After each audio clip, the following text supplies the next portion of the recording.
آج ہم موئن-جو-داڑو کی تہذیب کے بارے میں جانیں گے جو وادی سندھ کی تہذیب کا ایک شاندار اور اہم حصہ ہے۔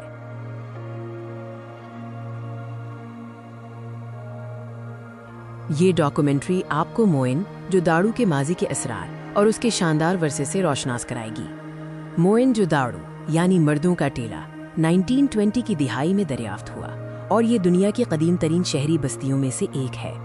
یہ شہر تقریباً 2500 قبل مسیح میں وادی سندھ کی تہذیب کے عروج کے دوران قائم ہوا، جو مصر اور میسوپوٹیمیا کی تہذیبوں کے ہم اثر تھا۔ موئن-جو-داڑو کی سب سے بڑی خصوصیت اس کی متاثر کن شہری منصوبہ بندی اور تعمیراتی صلاحیتیں تھیں۔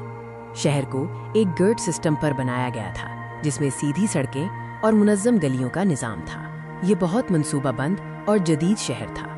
شہر دو حصوں میں تقسیم تھا: بالا شہر یا سٹاڈیل جو اہم عوامی عمارتوں کے لیے تھا، اور زیریں شہر جہاں عام لوگ رہتے تھے۔ اب ہم موئن-جو-داڑو کے لوگوں کے طرز زندگی اور ان کے سماجی ڈھانچے پر ایک نظر ڈالتے ہیں۔ موئن-جو-داڑو کے باشندے زراعت، تجارت اور مختلف دستکاریوں میں ماہر تھے۔ وہ خوبصورت زیورات جن میں ہار اور چوڑیاں شامل تھیں استعمال کرتے تھے اور ان کی دستکاری کا فن عالیز تھا۔ عظیم حمام موئن-جو-داڑو کے مذہبی اور سماجی زندگی کا ایک اہم حصہ تھا جس کی تفصیلات حیران کن ہیں۔ عظیم حمام ایک بڑی عمارت تھی جو شاید مذہبی غسل یا پاکیزگی کی رسومات کے لیے استعمال ہوتی تھی۔ اس کی تعمیر کا معیار قابل تعریف ہے۔ ان کے مذہبی عقائد کی صحیح نوعیت نامعلوم ہے، لیکن مہروں پر پشوپتی جیسی مورتیاں ملی ہیں جو شاید کسی دیوتا کی نمائندگی کرتی تھیں۔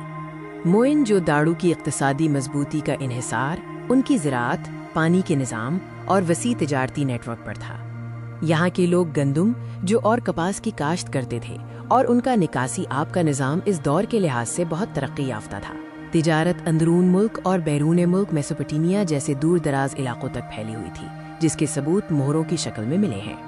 موئن-جو-داڑو کے رسم الخط کا راز ابھی تک حل نہیں ہو سکا ہے، اور اس تہذیب کے زوال کے بارے میں مختلف نظریات موجود ہیں۔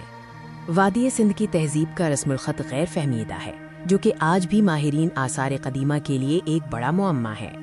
اس تہذیب کے اچانک خاتمے کے کئی نظریات ہیں، جن میں آب و ہوا کی تبدیلی، دریا کا رخ بدلنا یا کسی ممکنہ حملے کے شواہد شامل ہیں۔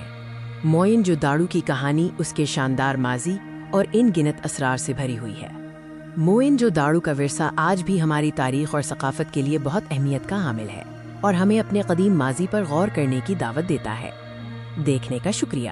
موئن-جو-داڑو کے بارے میں مزید معلومات کے لیے ہمارے چینل کو سبسکرائب کریں۔